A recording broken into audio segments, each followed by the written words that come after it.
Auteur d'une bonne première mi-temps contre Reims, Ryan Cherki a été contraint de sortir à la mi-temps en raison d'une béquille reçue au mollet. Il est incertain pour la demi-finale de Coupe de France face à Valenciennes. Après un rassemblement positif avec l'équipe de France Espoir, Ryan Cherki avait la volonté d'enchaîner sous les couleurs de l'Olympique lyonnais.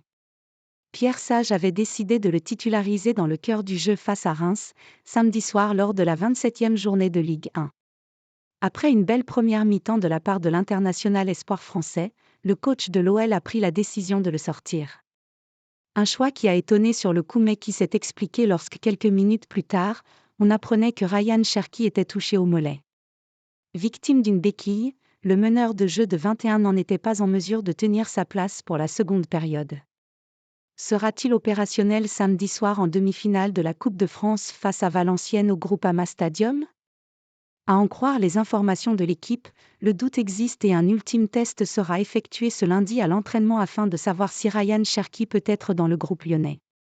Cette dernière séance va également permettre à Pierre Sage de trancher les dernières indécisions dans son esprit en ce qui concerne son 11 de départ même si a priori, il y a peu de doute sur l'identité des 11 hommes que le technicien de 44 ans va choisir pour ce match crucial.